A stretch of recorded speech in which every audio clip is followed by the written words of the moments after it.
Piindi koy loti do e Dakar njeeyo nangodiri funange irangere woy worgon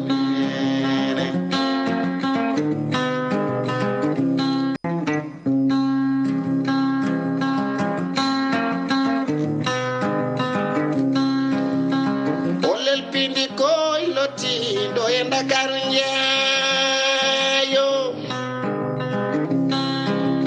nangodiri funange irangere woy worgon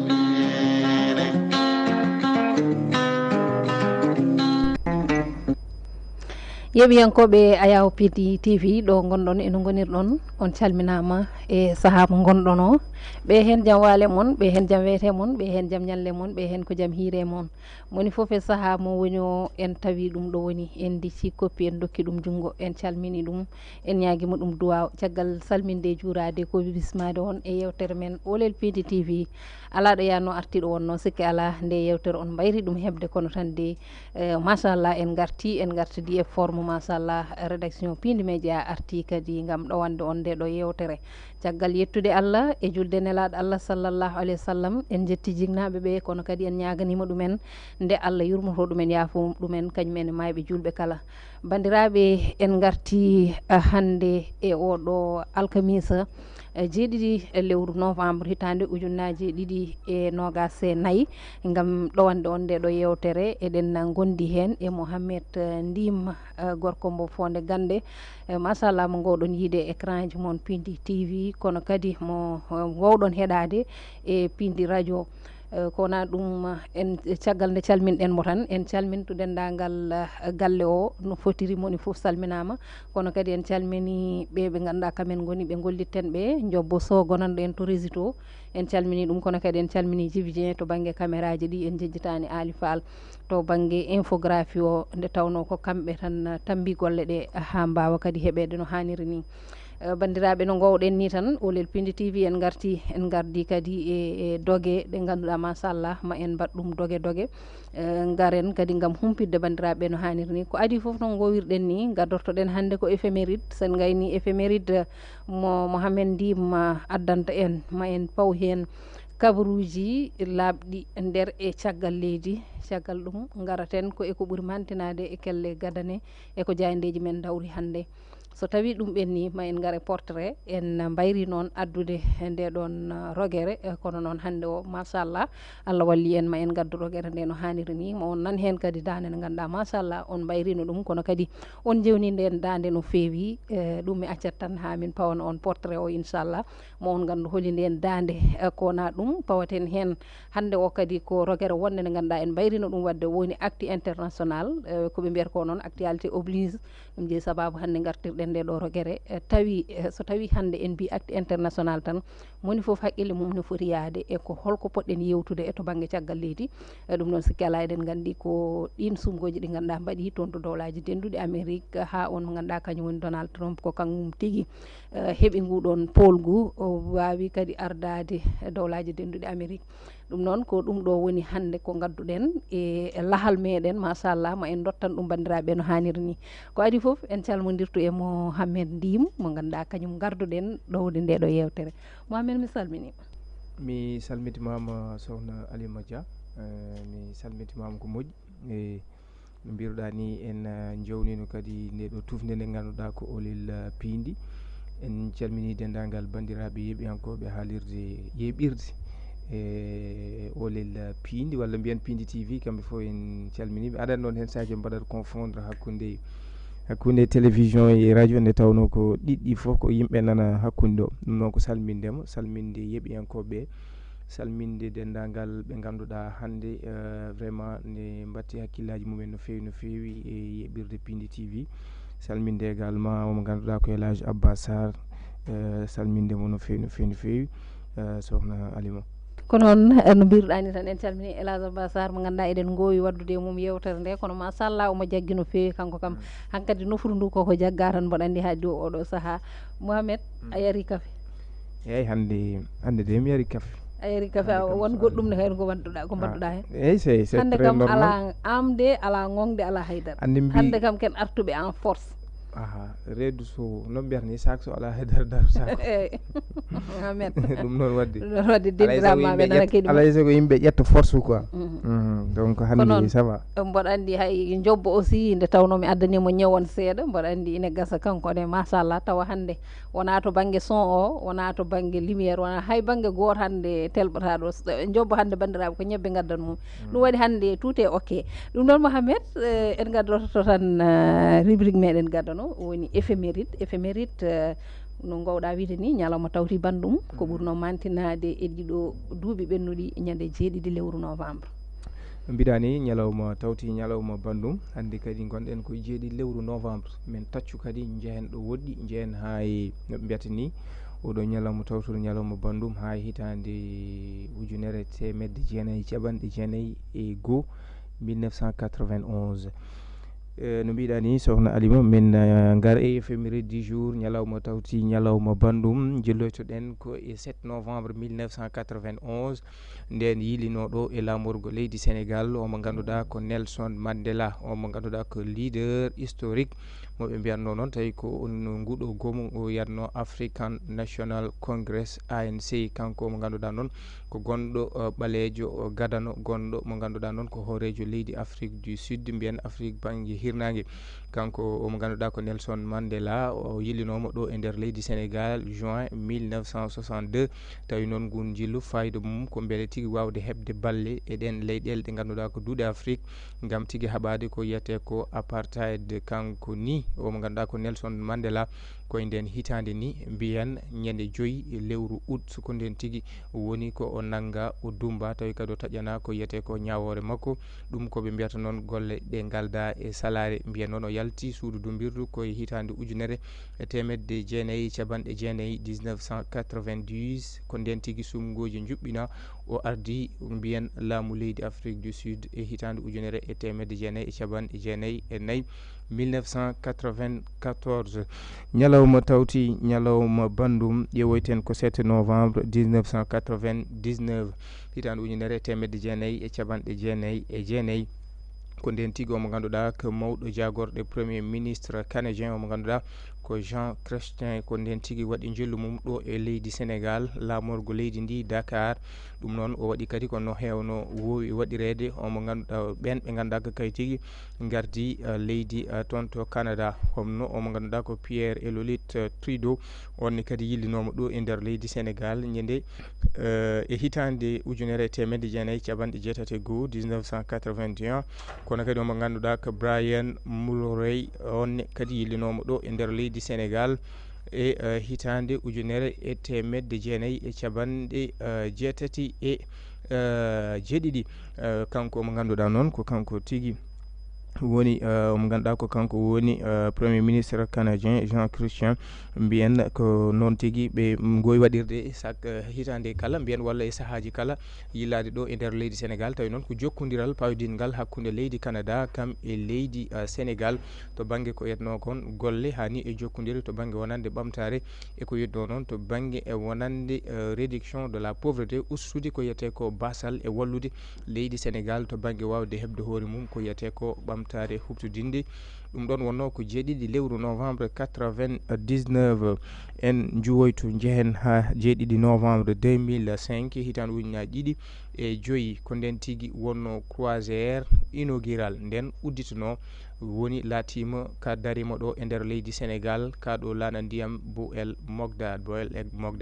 so tawi haalama hakkillaji koota e nden yimre nde Baaba Maal yimno tawi noon koye kaɗo lana ndiyam yetege nde ko Bou El waynima ko kan tigui kaleten ɗo ko ganduɗa noon on Bou El Mogdad tawi noon sooda ko yomo ganduɗa ko hôtel toon to gandanɗa soodi ɗum ko oɗo hôtel mo Saint-Louis moɓe mbiyatno Jean-Jacqueline Bancal tawi noon kadi ala ko wonno fayida wonande kaɗo lana ndiyam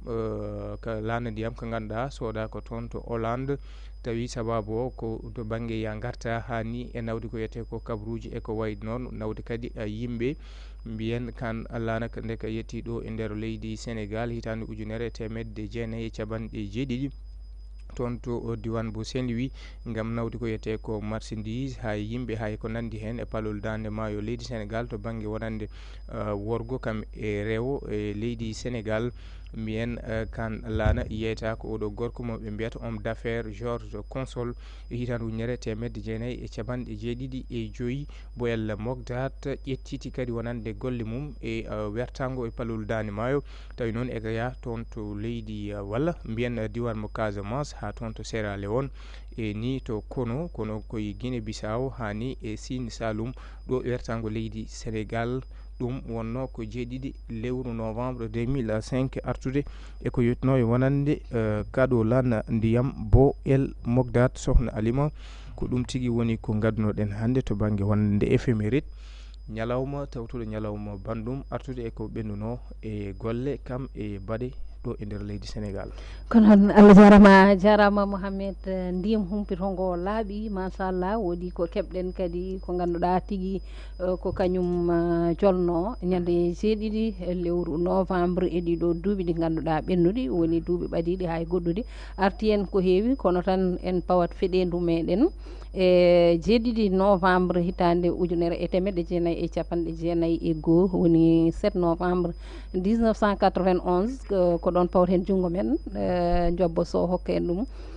machallah ɗum ɗon noon ko visite officielle mo hoorejo Nelson Mandela mo ganduɗa meeɗi ardade Afrique du Sud tawi noon kadi ko kanko ardi landa biyeteɗo ANC toon to leydi mabɓe kanko noon o woni no neɗɗo mo ganduɗa ko ɓalejo gaɗiɗo ardade ndin leydi Afrique du Sud ina wayno noon hakkude makko e Sénégal Mouhamed eɗen mbawi wiide peut être ko hunde mawde saabu sa ƴeewi nde o adino arde lawol makko gaddanol ɗo e Sénégal koye 1962 hitande ujunere temedde jeenayyi e capanɗe jeegom e ɗiɗi caggal ɗum noon ina wayno koye nden hitande ni o fawa jungo ñande 5 août caggal ɗum en ji o artiɗo e Sénégal e hitande ujunere e temedde jeenayyi capanɗe jeenayyi e goho ɗum ko caggal nde o yalti prison nde o yalti nde noon ina wayno mataw ko hitande tan fawi hen saabu o yalti ko hitande ujunere e temedde jeenayyi capanɗe jeenayyi ko nden tigui woni nde o yalti prison nde o yalti nde hitande wonde nde ari koyɗe makko o yaɓɓi ɗum ɗo e Sénégal firti ko peut être won jotodiral ngal ganduɗa nani hakkude makko e Sénégal mawgal ngal ganduɗa ɗum ɗon e feññina ɗum Mouhamed eyyi aɗa andi Alima leydi Sénégal ko ɓooyi wonde leydi ndi ganduɗa ko référence leydi Sénégal sa ƴeewi mbaɗa wawi yidemo e duundi Afrique surtout to banggue Afrique banggue walla mbiyen Afrique francophone hay ko wona e Afrique tan hande leyɗele ni mawɗe Sénégal koko ɓooyi wonde leydi ndi ganduɗa ko to banggue teddungal leydi ndi ganduɗa ko kala ɗo fitinaji goni hakkude leyɗele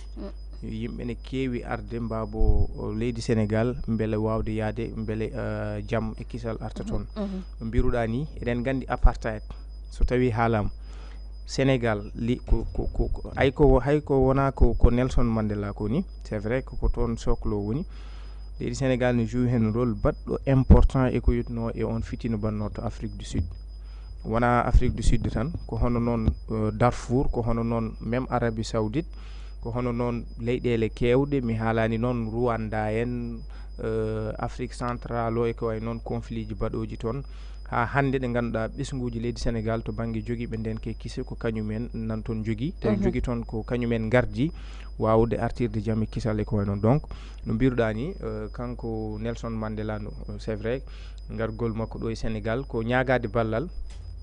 Sénégal wawata wadde participer e wawde addude jaam surtout haɓade ko wiyete ko apartheid mo ganduɗa ko ɗum wonno toon mo ganduɗa Nelson Mandela haɓama hen haare mantididi ko noonne kadi o mo ganduɗa ko joom suudu makko mo mbiyatno Willy Mandela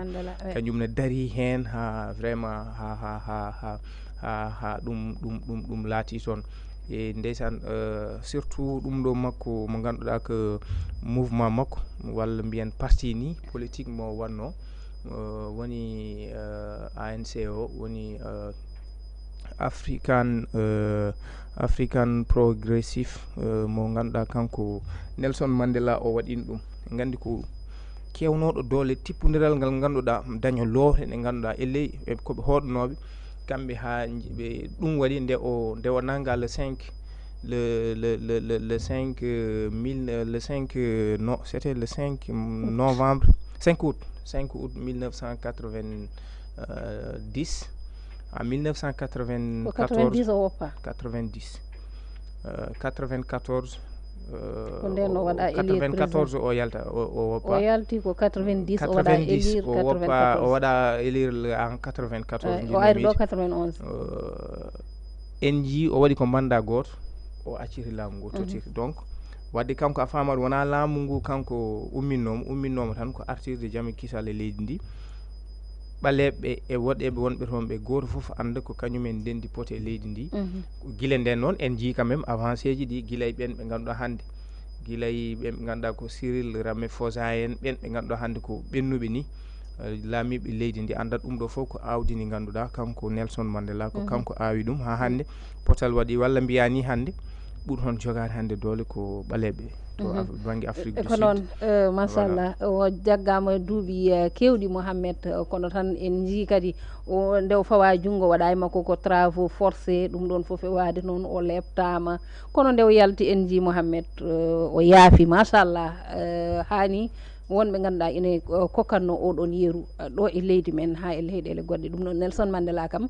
vraiment ko neɗɗo mo ganduɗa e dunde Afrique ko mantiniɗo hen kadi so tawi wiyama Nelson Mandela hay sukaɓe tokosɓe tan histoire makko ine jeeyi sababu ine gandimo walla wonko gande makko ha heewi hakkude makko e Sénégal kadi ko hunde ganduɗa machallah ko wonde fayida saabu sa ƴeewi o ari ɗo ko 91 e nden hitande o fawama junggo walla mbiyen 1962 jaafo ɗon e nden hitande o fawama junggo o woppitama 90 ɗon e ɗon 91 kadi o arti ɗo e leydi men Sénégal firti ko won yiyande nde o joguino e Sénégal walla kadi won gilli gonnoɗi hakkude makko e Sénégal machallah en jejjitta hay Mamoudou Ibra Kane won deftere nde ganduɗa yaltinino ɗum hakkude makko e Sénégal ɗum ɗon foof ina gasa artoye hen e ko ɓuuri yajde e émission ngaji meɗen paaɗi so hawri e welede Allah ɗum noon bandiraɓe ko ɗum ɗo wonno éphéméride du jour joni joni en jaaha rési garten gadden kabaruji meɗen e ɗemgal pulaar tawi ko nder e caggal leydi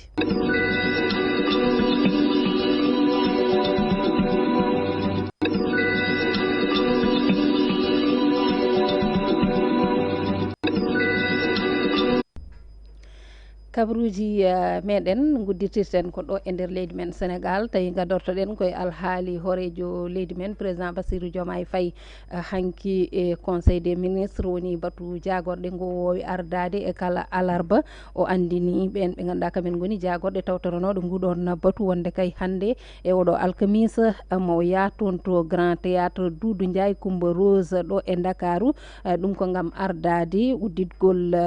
ko ganduɗa kañum tigui woni 15e édition biennale de l'art africain contemporain ɗum ɗon noon ine wayno ko hunde nde ganduɗa ko wonde wadde ɗo e leydi men Sénégal fonno wadde ni ko ñande 16 lewru mai ha 16 lewru juin e nde ɗo hitande kono tan de koko dirtirano oɗon programme noon watta ko jeeɗiɗi nduɗo lewru no gonɗen ha jeeɗiɗi décembre ko nden gasoyto so hawri e welede Allah tawi noon on mo ganduɗa kañum woni jagorɗo tambiɗo fina tawa leydi ndi kañum kay e woɗɓe ma tawtore oɗon fannu ko wona ɗum kaalen e campagne électorale tawi ha hande koye président Bassirou Diomaye Faye keddotoɗen oɗo campagne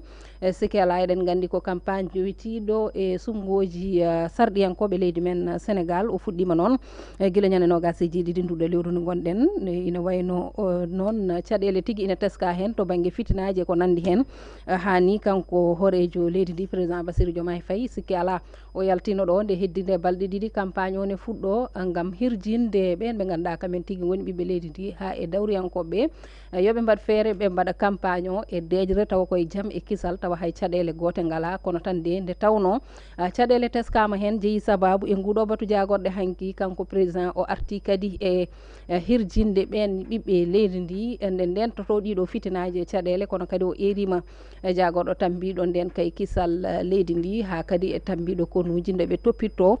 kala tan ko yowiti e ɗiɗo fitinaji kala kay baɗɗo hen hunde yoɓe mbaɗ feere ɓe pawa e muɗum kuugal ko ɓuuri yawde e yaccade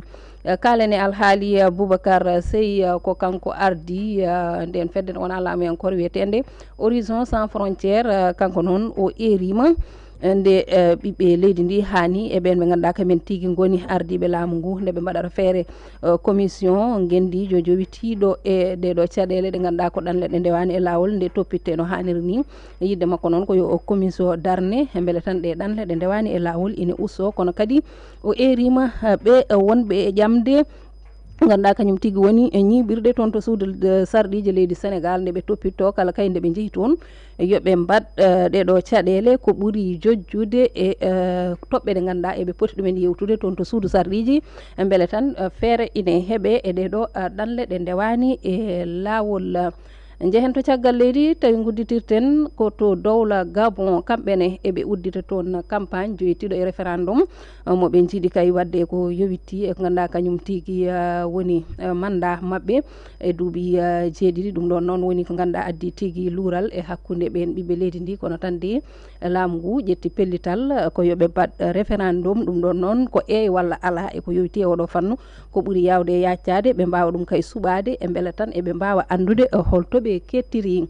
sumgoji goɗɗi ɗi kalaten ko toon to dowlaji denduɗi Amérique Donald Trump kanko de laaɓi hande o ko kanko tigui woni 49 horejo leydi mo dowlaji denduɗi Amérique ɗum ɗon noon ko caggal tan sumgoji juɓɓinanoɗi ɗum ɗon ko hanki wonno toon to leydi mabɓe tawi ko Kamala Harris tigui o foɗodirtuno oɗon fannu ina wayno noon kanko Donald Trump o heeɓi folde ko ɓuuri yajde saabu noon o heeɓi 277 e grand électeur en tawi ni ɓe namdano tan ko fodde 277 ngam wawde hebde ndiɗon leydi kono de kanko o ɓurti ɗon saabi noon e oɗo saaha kay o suɓama horejo leydi dowlaji denduɗi Amérique gayniren to Espagne toon ko caɗele toɓoli diƴe toɓoli ko kamen gaddi toon caɗele mawɗe hani jeeyi sababu hewɓe kay kawri hen e ladial e tuma mo ganduɗa fodde 219 kañumen kay ina wayno kawri e ladial e ɗiɗo toɓoli walla ni ɗeɗo diƴƴe koye on tuma kadi fodde 93 gona yiilede ina donki yiitede on fannu guila nden kay ko majjuɓe firti kay ko ɗeɗo diƴƴe nawri ɗumen on fannu noon kamɓe Espagne no wayno guila hanki ha e ɗeɗo balɗe foof eɓena kay e ɗeɗon caɗele saabi eɓena daari lang gam jojjidde oɗon sagga gasi bandiraɓe ko ɗum ɗo wonno ko gaddunoɗen e kabaruji e nder e caggal leydi Sénégal.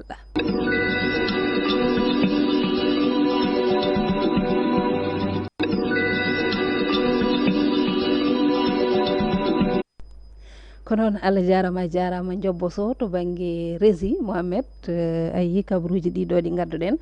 machallah ine hen horejo leydi ndi président Bassirou Diomaye Faye en ji hanki e batu jagorɗe aussi o arti e ko haalno guila ñanden haade campagne o fuɗɗade wonde yoɓe ndeno fitinaji yoɓe ndeno caɗele e ɗiɗo e oɗo campagne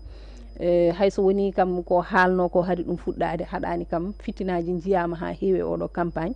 ɗum ko guila ɓe puɗɗi ha e hanki wonɗo fitinaji jeeya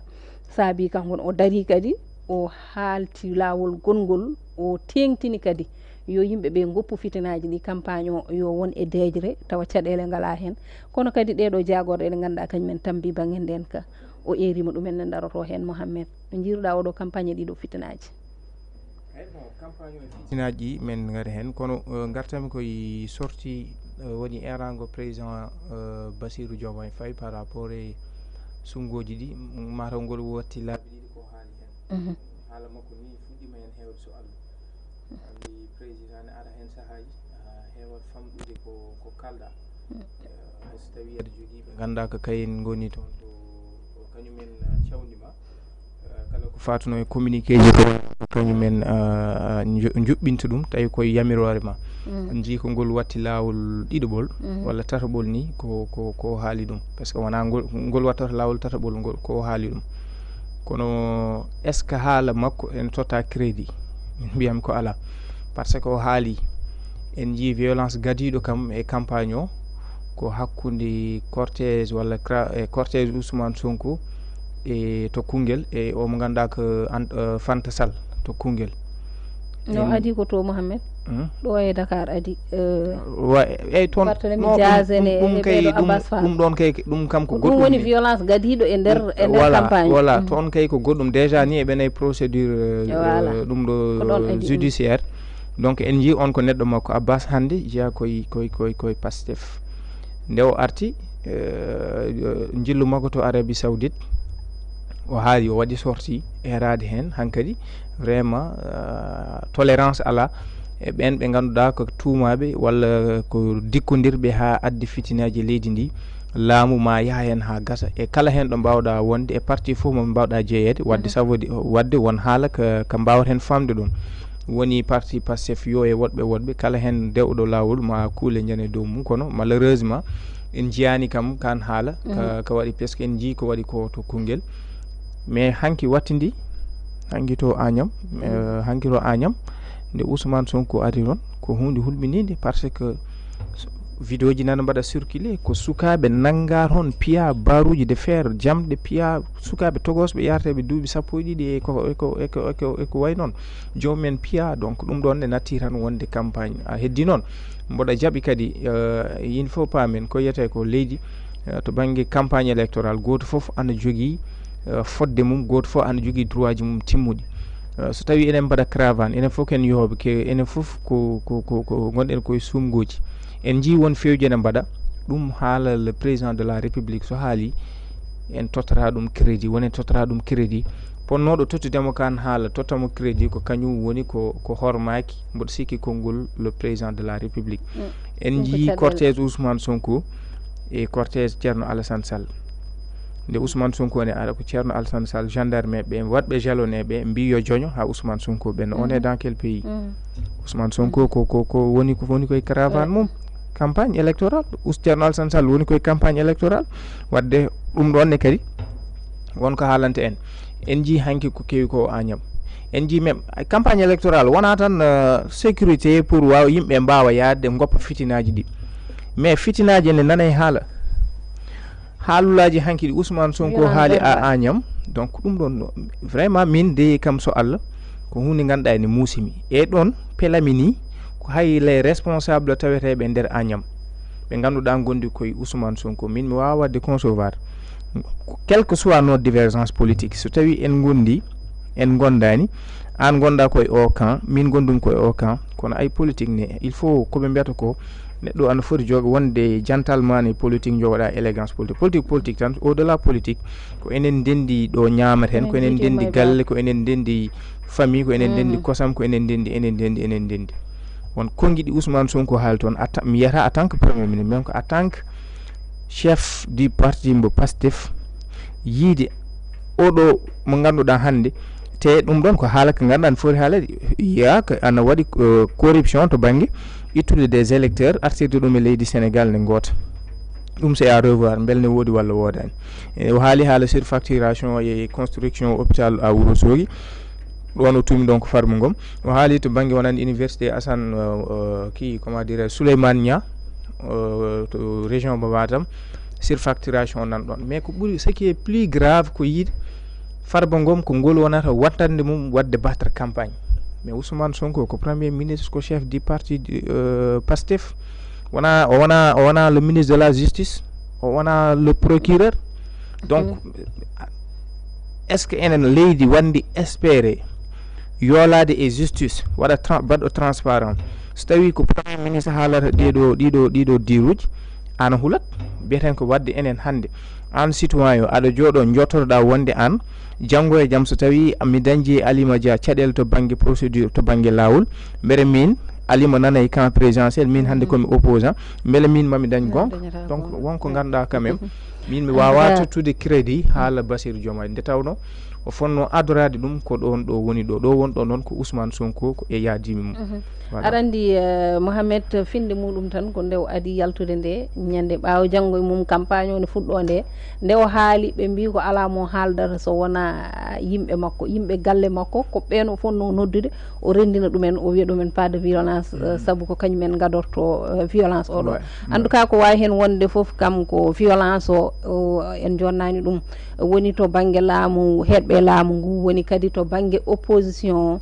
so tawi ko gonga e ponno nanande président ko haali ko saabu ko ɗum woni jaam meɗen enen foof leydi ndi yiiɗi ko dejre neɗɗo ne wawi wadde campagne muɗum ha gayna taw fitina ala hay hunde ala heddoto noon ko haala peut être haala ka tawde koye e nder campagne wona moni foof ene jogui hakke haaldude no weldira e won kono noon wonɗo ganduɗa kadi ndimaguma e hoore mum fotani ɗon yettade saabu sa ƴeewi ko jolnoɗa e ɗo Mermoz ɗo e Dakar en jii Abbas Fall nde yafni gayni en nani kadi won e kabaruji badɗi relaté wondene ko o ɓaari koto banggue campagne o ine lawol ne hokkuma ko jiɗɗa fof kala ko jiɗɗa fof mbaɗa aɗan ɗum ɗon kadi eyyi ɗum ɗon kadi wona hunen ganda ko hunde fonde wonde woni no mbimi ni tan hayso tawi haqqe ma ne hokkuma ɗum ɗo won kadi ko ndimagu ma fotani hokkudema hakkude neɗɗo e neɗɗo hakkude kadi alima wona ndimagu tan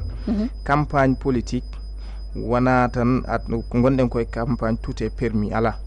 ka baɗaɗo encadré won luwaji ɗi ganduɗa ko kañumen mbima ko ɗo e ɗo ko ɗo poɗɗa yettade mais pourquoi ɓe mbima ko dawal ngal ɗo ha dawal ngal ɗo so tawi woni ko mbimi ko Mohamed so tawi loi o hokkimane wonko ganduɗa ma fotani hokkudema hakkude men enen ɗiɗo wodo tigi ko gandumi ɗum ɗo lawol ne hokkimi ɗum kono ndimago hakkudame ma wonko foti salnade me ken sénégalais ji won réalité ji ɗe ganduɗa ko kewɗi eɗen jogui ɗum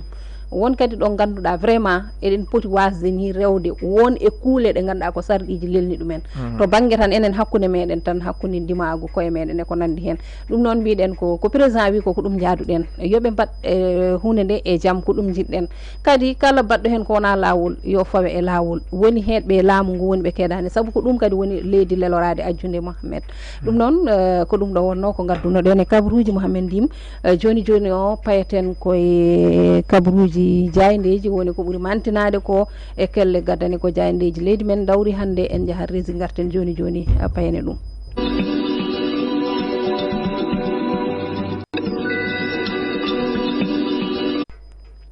ko ɓuuri mantinade e kelle gaddani jayndeji men hande oɗo 7 novembre hitande ujunnaje 2024 Mohamed Ndim ko an jadaten hen hande holto jayndeji ɗi ɓuuri nayorade dawrugol surtout e oɗo campagne mo gonɗen wonande campagne électoral o donc ɓe garti hen mais noon ɓe garti aussi e biennale mo ganduɗa ene fuɗɗo ñalawma hande en mbawi wiide vraiment mais noon ɓe garti e transhumage ɗi ɓe gandi ɗe wadde hande jayndeji ko fandu almudo way hande ko fandu almudo surtout saabu noon hay leyɗele ɗe kadi haala muɗum artirama way prolongement wonande to banggue hadde nde ɓe mbanno ɗumne kadi ɓe ɓeydi ɗum sohnali ma voilà ɗum noon wadde hande ko fandu almudo eɗen mbawi wiide jayndeji ɗi ko dawri foof ne tawe hen kono tan to banggue dawrugol kam eɗen gandi hande o hayso ko jooɗiɓe e bolne ñaama ko dawrugol puɗɗorto ko dawrugol kadi gaynirta ko hen coɗoto sone puɗɗo sone mbiya bisimillah sone gayna kadi ne kamdino kadi ko hen kadi gaynirta ɗum noon wadde la budda ma won hen Mohamed ko adi foof gudditirten koye jayde gendire nde le soleil guddirten ko jayde gendire le soleil ɓe garti koye udditgol oɗo ñalawma tawi ko sappo e jeeɗiɓiwol biennale de l'art africain contemporain e tawtorede kanko hoorejo leydi ndi son excellence Bassirou Diomaye Diakhar Faye wawde siftinde noon on ɗin ñalawmaji nde wayno dentinta ko dendagal ɓen ɓe ganduɗa ko dilloɓe piini e aduna o kala jaɓɓoto mbiyen ne wayno leydi Senegal hikka to banggue wonande jirwingol ɗen golle to banggue wonande juɓɓingol mum waɗa hen ko ɓuuri milliard pawɗi temedde jeetati million e koppareje men franc CFA jayinde e le soleil arti hen no fewi sohna Alima ko noon jayde rewmi quotidien ɓe garti ko to banggue wonande mahanteji eɗen gandi laamu ngu ɗo ƴettino ko yiyete ko hadde to banggue wonande yamirore laamu ngu descos kañum hadno no noon maadi e yoga e won nokkuji ɗi ganduɗa ko ɗum toɗɗa e leydi Sénégal laamu ngu holliti o saaha kay ko ɓuuri caɓanɗe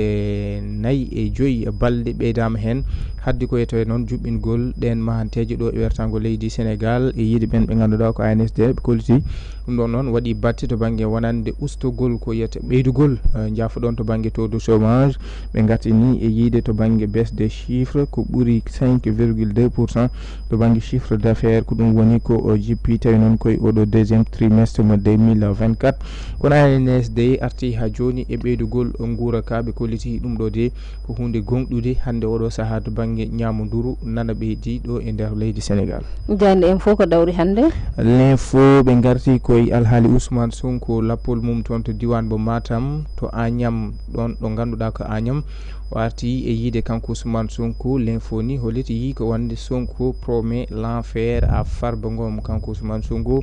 o hokkiti konnguli mawɗi fewde omo ganduɗa ko maire des Agnam Farba Ngom. ko noon caggal ɗum kalaten koye li quotidien ɓe gari koye tedde liste départemental mo Dakar hakkunde Barthélémy Dias e omo ganduɗa ko Biran omo ganduɗa ko Abbas Fall.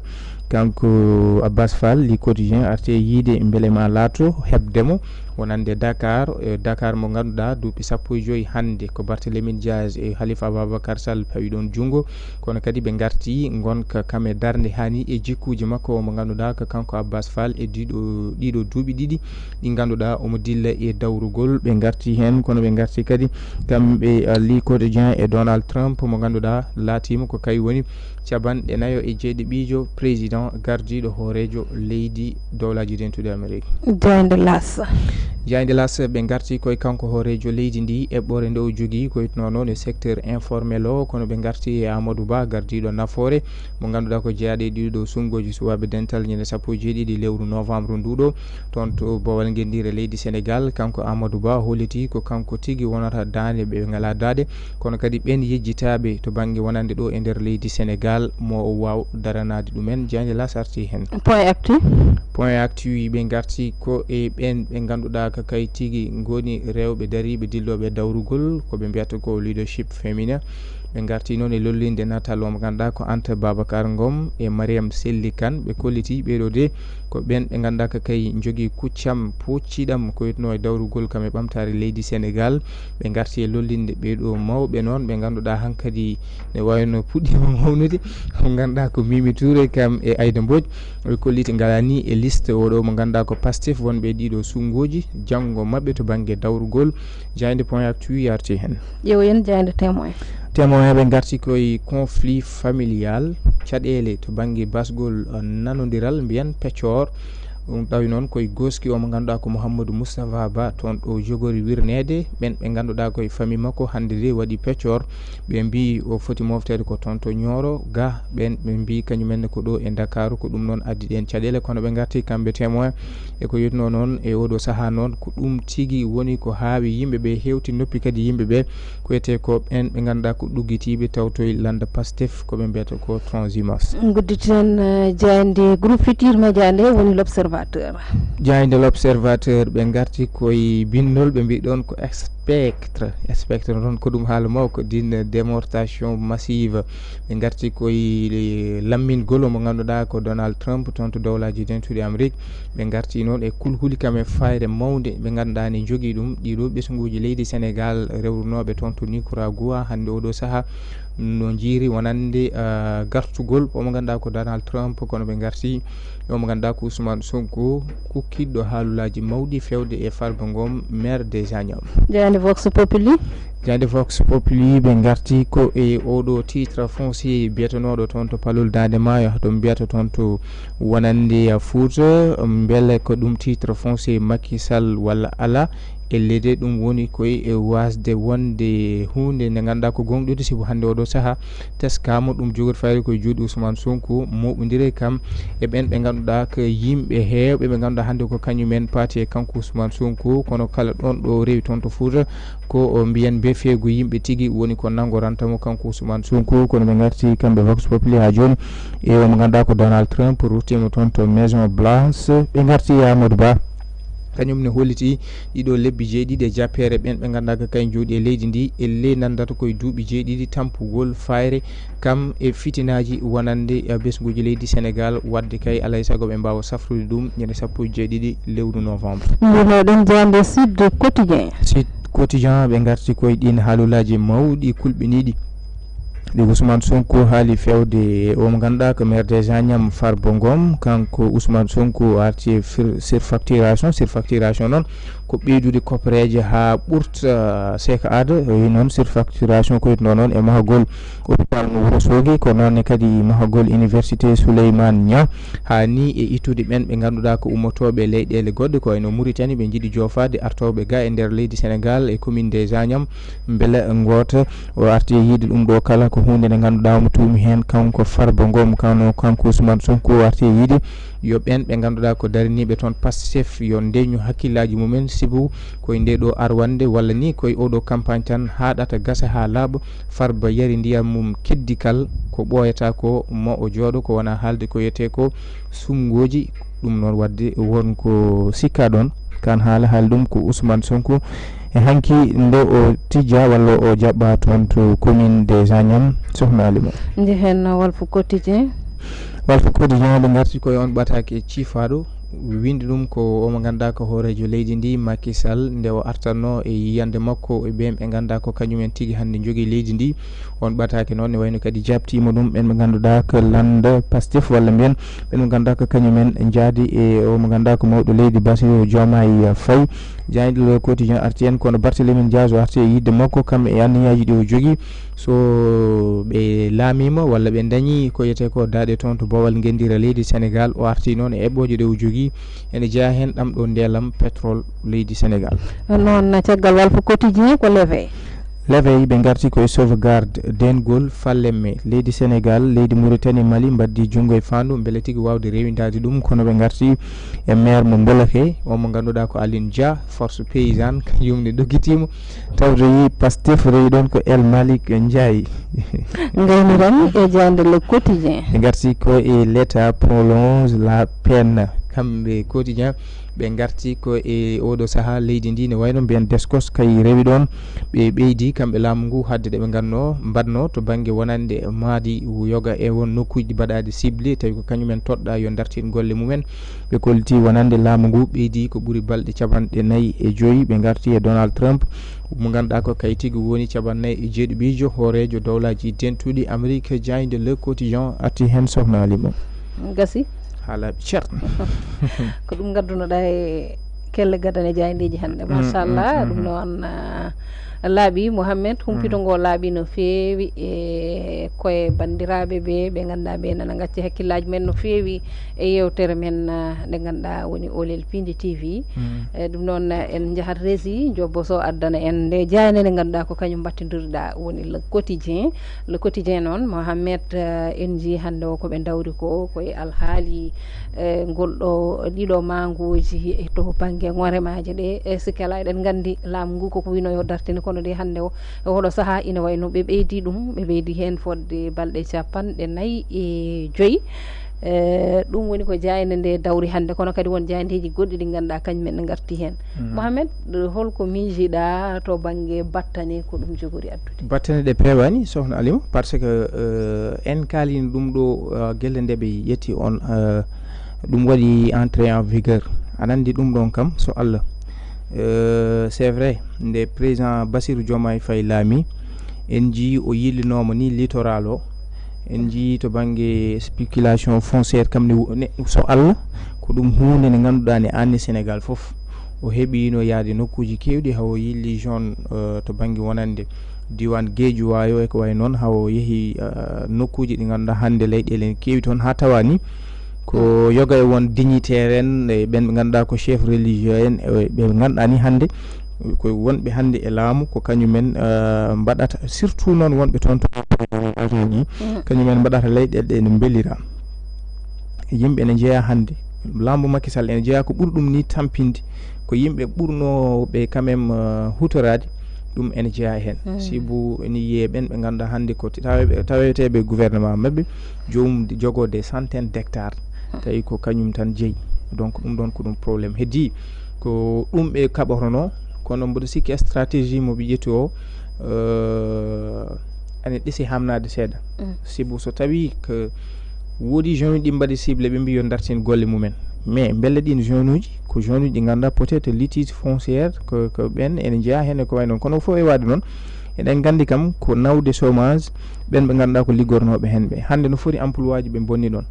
no foti joom galleji en ɓe ganduɗa hande ko kañumen jooɗi ɓe gollani kono ko wona ɗum ko ne waɗa batte no fewi to banggue croissance joomum jafoɗa noyetno PIB Sénégal ko mbiyata ko PIB produit intérieur parce que sa ƴeewi joni to banggue ciment o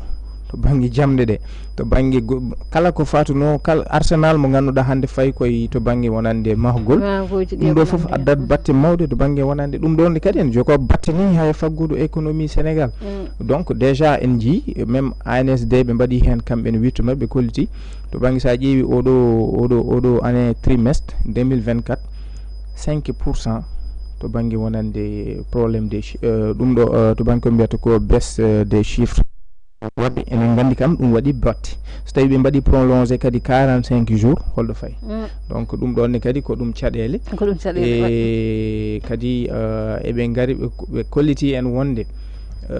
mabbe mbad feere be balla besnguuji di mbaawa danji golle en jeey hare mabbe kam walla mbiyen dum forno wonde hare mabbe adanti surtout wallude sukabe handanya golle kono wona kam tawde sukabe en gollo be hande be nawdum men chômage technique e dum do kadi ko sukabe golloto hen wadde so tawi be dartini dum ko sukabe nawi chômage voilà donc kadi ko problème e goddum ni sabu hay adiya goram won rewbe be ganda ko ton jeeyanno e ko nandi hen be hen yeeyobe kacitaaji be hen yeeyobe woni ko mbiyata ko emploi direct et indirect voilà benne sayi kañumen ko mumen ne kaali ne biya goram ko don jowitino ko don dañanno sabu ko maçon e be jeeyanno mahobe be ko kañumen gonanno ton ne daña ne ina karujina e ko be jeeyata ko wadanno e be jeeyaton dum non so tawi golle men dartima so tawi garani kambe ne vraiment golle mabbe darto wadde firti ko hunde alimo ko dum shentan biidani jeeyo ko dum e kanko liggotono do so lewru mayi boutique mo sodato walla do luydo don do mbele mo dañ ko yobi on jodornoden lewru fo ne heba luwas mum kañum donc ko c'est tout ko chaîne mo ganduda jorgol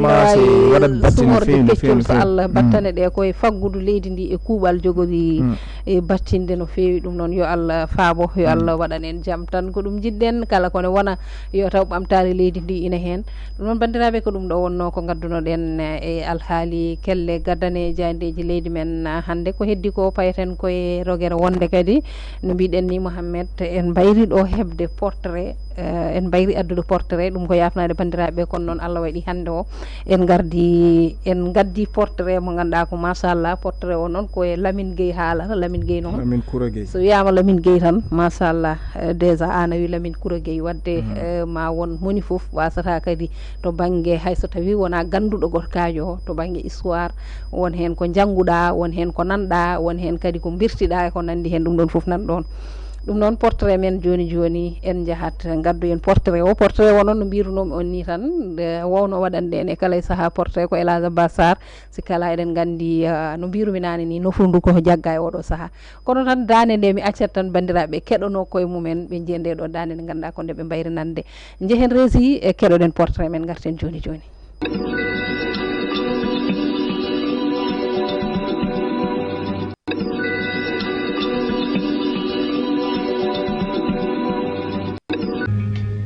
Senegal is unugal, jolen yente manko. Gidiɗo wonde hoorejo suudu sardiji leydi Sénégal wiyete ko Lamine Gueye ko ñande 10 lewru juin ita ujunere temedde jeenayyi capanɗe jeegom e jeetati o rutte joomi ko o jibinano ko ñande 20 lewru septembre ita ujunere temedde jeetati capanɗe jeenayyi e goho to wuuro Médine wongo to Soudan français Mali e oɗo ñalawma hande caggal nde o heeɓi licence makko ko fati e sariya toppari lamorgo leydi France Lamine Gueye arti Sénégal o jangguini hiisa to école normale William Ponty Fet Boigny horeje dowla Côte d'Ivoire gadano ina jeeyno e almuɓe makko caggal ɗum o winditi ngam wonde keedowo ko wiyete avocat to duɗal sariya ngal Paris nokku ɗo heeɓi doctorat makko e décembre 1921 o woni ñawowo hitawdinire temedde jeenayyi e nogas e tati o naati e ngal cetal bitengal SFIO tawi fandare nde ko haɓade basal ittude ɓoggol France e dow daade Afrique yankoɓe momtude ɓurodiral gongal hakkude jeydaɓe leydi Lamine Gueye woni maire wuro Ndar hitande temedde jeenayi e nogas e joyyi woppi ngun gardigu ko ñande ɗiɗi lewru avril hitande temedde jeenayi e nogas e jeeɗiɗi o heeɓi sosde parti socialiste Sénégal ñande sappo e tati lewru avril hitande temedde jeenayi e capannayyi e joyyi hitande caggal haare ɗimmiri woni deuxiéme guerre mondial o heeɓi goto e hujjaji makko so mbayligu sariya kannoɗo rewɓe Sénégal naaɓe hakki mumen to banggue woote inde makko ina nawde kadi e sariyaji ɗiɗi ittude ɓurodiral e Sénégal e nder Afrique mbo Fraysi jimno sariya gadano o woni keptinowo dendagal hoɗɓe e leyɗe outre-mer ko Fraysi naaɓe ɗum wota ko ñande jeeɗiɗi mai hitande ujunere temedde jeenayi e capanɗe nayyi e jeegom ɗimmo o woni gandiraɗo loi 30 juin 1950 on heɓtiri ko potal to banggue jobdi e fayida dendagal fonctionnaire uji civil e koninkoɓe gollotoɓe e leyɗe outre-mer Lamine Gueye ko neɗɗo kewnoɗo softede no feewi o wonino kadi maire wuro Dakar fodde duuɓi sappo e jeegom toggude 1945 ha 1961 hakkude décembre 1960 ha lewru mars 1968 o toɗɗitama laabi nayyi hoorejo assemblée Sénégal ko ɓuuri mantinade e gardigu makko ko crise lewru décembre 1962 o heedani Senghor tene kadi koye nder galle makko batu député ji jooɗi gam libde laamu Mamadou Dia ko o wonno Lamine Koura Gueye gadiɗo wonde hoorejo assemblée nationale leydi men Sénégal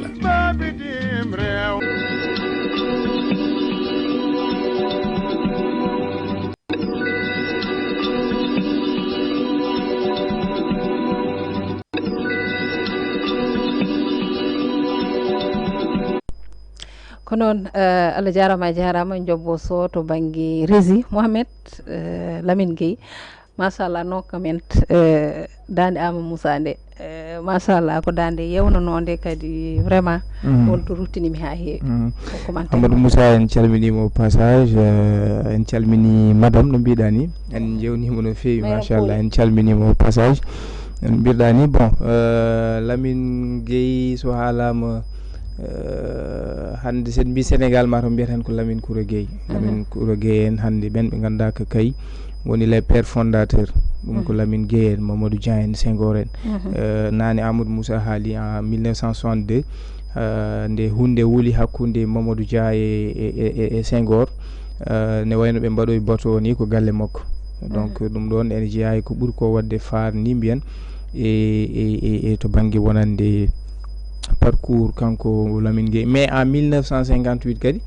omo jeeyano e ɓen ɓe ganduɗa ko kañumen mbaɗatno négocier leyɗele ɗe ganduɗa kam mbiyatno AOF yoga hen keɓa hoore mum leydi Sénégal ko hen jeeyano mais aussi leydi e hen omo jeeya e wadɓe participer vraiment ha ɗum heeɓa ko wayno fédération malienne ɗum ɗon foof ko hunde ganduɗa vraiment o joui hen rôle uji baɗɗi fayida hani e sosde jeeno koye les membres fondateurs banggue wonande parti socialiste mo ganduɗa hande ha joni ana jogui ɓiɓɓe mum ɓe ganduɗa vraiment enen gandi ene jogui ko mbiyete ko base de données ene jogui ko ganduɗa ko yiyete ko yimɓe ɓe ganduɗa hande ha joni so tawi yimɓe ene jeeɗumen e chaîne dawrugol enen gandi ɓeɗo eɓe joguino seremɓe te ɓen seremɓe ko fayidinɓe no feewi noon woni guilay kamɓe Abdou Diouf en Senghor en men ganduɗa ko Lamine Gueye en Mamadou Dia en donc ko ñaaga tan yo Allah mais malheureusement o accani voilà malheureusement o accani parce que en 1963 on ɓiyi ko goto mo dañño sankino malheureusement e ko ñaagade nde Allah ɓuɓantamo kanko Lamine Gueye voilà ko noon Lamine Gueye ko neɗɗo mo ganduɗa jeenoma e machallah jaale mawɗe ɗe ganduɗa e tumande Sénégal heɓata indépendance e haade ɗum foof ko kañumen gonnoɗo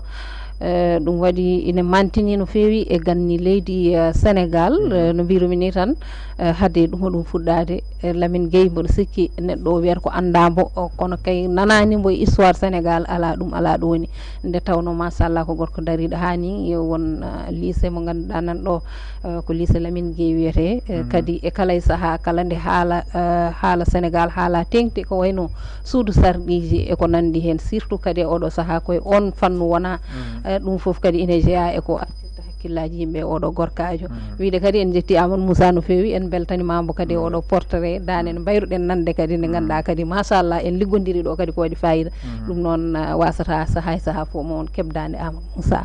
ɗo e Piindi TV tengti e Olel Piindi TV ɗum noon gasi ko ɗum ɗo wonno rogere portrait joni joni en payate rogere men wattindinde Mohamed jehen risi garten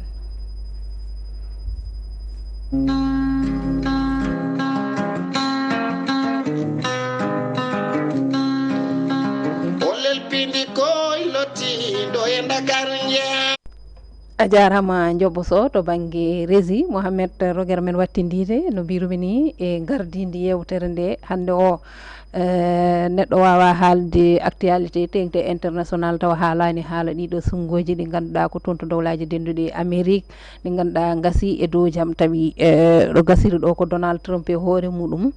wonti hoorejo leydi o arti e Maison Blanche ɗo ganduɗa ko nokku mo wowinde tawno o wonino ɗon kanko wonno 45e président hande o wonti 47e président mo dowlaji denduɗi Amérique Mohamed sumgoji ɗi heewino haaluluji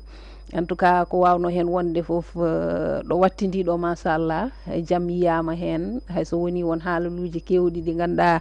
ɗo adan ɗo sondage uji ɗi e wiyatno ko oɗo debbajo mo ganduɗa ko noir américain peut être ko kanko foolata kono tan hunde ko ɗo wattidi o dañi 277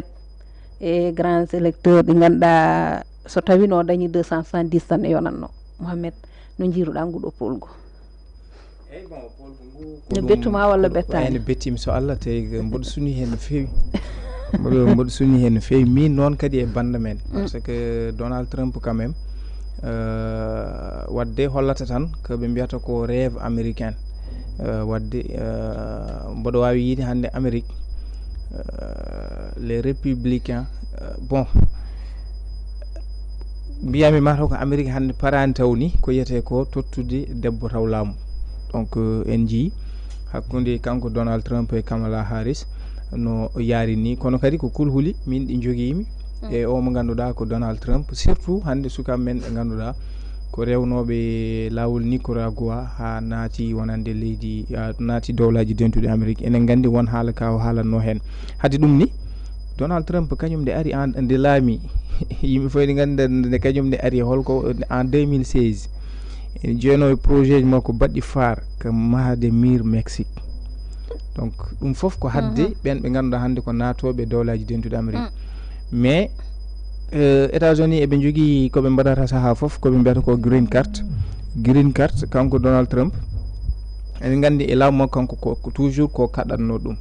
wawde hokkude quand même opportunité yimɓeɓe mbawa arde naata e leydi ndi ɓen ɓe ganduɗa ko ƴeewoɓe golle donc en jii conflit makko ni hakkude makko e peeji ko wayno Mexique en e ko waynoon mais woodi ko haali hen wonande kanko so ari e jappere nde kala dewnoɗo e lawol Nicaragua ngol ma waɗ feere ƴeewa mbaɗiɗa ko ha leydi ma donc ɗum ɗonni kadi Allah no wawi e duwuji serenɓe waɗɗu yimɓe jabanaɓe duwaw ɗum kam ɗum wasa latade mais aussi yimɓe tumde Donald Trump jokkodiral mum e Vladimir Putin en gandi kadi Trump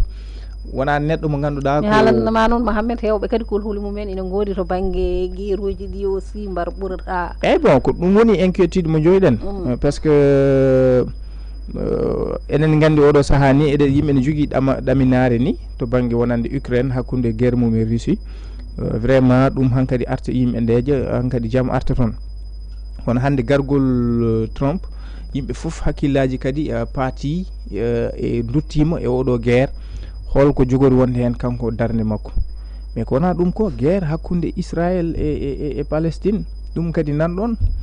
eɗen gandi ga oga banggue to banggue hakkude makko e OTAN ɗo wayni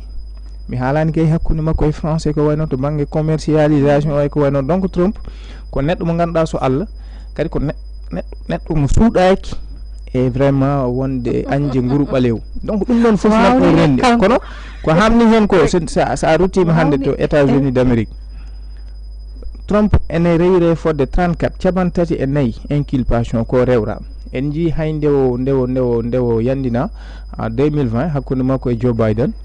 en ji sukaɓe makko ɓe ganduɗa ko yanoɓe capital mboɗi toon en ji dossier confidentiel de o ƴetti ɗi ganduɗa o nawi ha addinimo probléme en ji hakkude makko e sukaɓe rewɓe o yanatno to banggue en ji donc récemment ɗum ɗo mo rewrano ɗo voilà donc kalisaji ɗo tottanno en jiiɗa haalde e ɓen rewɓe ɓe ganduɗa ko jeeyɓe koye mumen ha ɗum ɗo ɗingas a famat Donald Trump ko wurtinade kadi garten hannde o aduna mo gonɗen ko mbiyata ko intelligence artificielle en ji jokkodiral makko e mo ganduɗa ko patron mo Tesla Elon Musk ne jeeyi ni kanŋe meɗe hannde ɓe darinoɓe wadde battre campagne wallude kanko Donald Trump ɗum ɗo fof hannde hakkillaji yimɓe ne owi eko way noon donc min kam mi fayi bone o guila saɗa ƴeewa sondage uji to banggue ko mbiyata ko ɓen ɓe ganduɗa ko les états pivot wonande état ji ɓurɗi wadde clé to dowlaji dentude Amérique anda tan ɓe Amérique parani taw tottude Kamala Harris walla lamminde debbo e en ji ko mbiyata ko to banggue voilà ko mbiyata ko swing state wonande ɗen leyɗele ɓe ganduɗa ko des états clés ko wayno ɓe ko wayno Arizona en e Caroline du Nord Géorgie en Mississippi en mais nde résultat ji ngari nde a tawat Donald ene ɓuurimo largement kanko Kamala Harris hani to ganduɗa ko annene ɗo wanno bata campagne makko ɗo Wisconsin largement Donald Trump ardi Kamala Harris ayiyani les grandes actuellement les grands électeurs ko hakkude 295 ganduɗa o dañi to banggue les grands électeurs c'est vrai que les ɗum ɗo ko mbiyata ko résultat ji définitif ɗi jaltani kono hannde kam eɗen gandi États-Unis d'Amérique kala nen nde gagneɗa walla a ɓuuri jogade ko yiyete ko keewal to banggue les grands électeurs ko an jogui an ƴettata jappere lindi e effectivement ɗum woni ko woodi ko en ji o ƴetti Allah no wawi o wawa change jaɓɓal kono quand même yimɓe ene jogui beeli kadi ene oyi e kanko mo ganduɗa ko Donald Trump en ji haalulaji makko en ji darde makko ko yewtino surtout e ɓen ɓe ganduɗa ko nguru ɓalew e surtout e ɓen ɓe ganduɗa ko ɗanniyankoɓe o wona neɗɗo kadi jiɗɗo ko yiyete ko hoɓɓe puisque États-Unis d'Amérique sa woni toon aɗa liggo so yeehi ha ƴetti retraite aɗa jogui gueɗe kewɗe ɗe ganduɗa ko ɗum wallanoma to banggue gurdam ma kono kanko konngol makko en rabɓi ɗo ko onon kon arɓe kon nattuɓe e leydi amen garɗon ƴewde koko dañƴon somin ballimon ha on mbawi dañde ɗo keƴƴon ɗo on dañi ko ganduɗa oɗon mbawi wuurdude kono yiide kadi hay ko dotiɗon golle yon mbad retraite min jogo mon ɗum wawon donc neɗɗo mo ganduɗa suuɗaki e malheureusement hande ƴetti leydi ndi e ko yiide tan yo Allah wallu en beele kam jaɓɓe ɗe o yaɓɓunoɗe beele ɓesgu men wongu toon ngu mbawa wonde deeƴal tawi kadi gartirake way noon tawno e ɗiɗo gueyruji ɗi ganduɗa enen kuuli kadi o waɗa hen juuɗe makko nde tawno enen gandi Trump ko sehil ko wayno om ganduɗa ko Russie Xi Jinping ha e ɓen ɓe ganduɗa ko voilà kono waktu o koko gasi haalaɓe kono Mohamed oɗo kabaru tan jettinana en ɗum joni o koko fate liste mo ganduɗa ko yewti e coftal ɓalli joni o garana en hen Mohamed jaggo haade yaade ɗum noon machallah no mbiruɗa ni en tout cas ko subgoji kam ɗe ganduɗa so tawi ko gonga min kam so tawi ko Allah min mbiyannomi ko oɗo debbajo kam la Harris mboɗo ɗamini ma wonko dañi kono tan malheureusement no ɓe mbiruno ni tan Amérique parani taw gam lamminde debbo Amérique parani gam oɗo fannu ɓe mbawa ɗum aussi arde no hanniri ni ɗum jeeyi sababu eɗen mbawi wiide hande o Donald Trump kanko o heeɓi polgu to banggue grand électeur ɗum noon en jowat ɗon tan ha saaha goɗɗo sahawre welede Allah ma en gartoy hen Mohamed ƴewan en ɗiɗo kabruji ɗi ganduɗa yowiti koye liste nationale ko yowiti e coftal ɓalli e leydi men Senegal e pottital ngal ganduɗa Senegal ina anniyi ɗum ene wayno liste o yalti way koye witno e qualification kan 2025 ɓe mbaɗi publié liste o par rapport e ɓen ɓe ganduɗa ko baroɗe leydi Sénégal ɓe ganduɗa ko kay mbaɗa sélectionné to banggue ɓen ɓe ganduɗa ko kay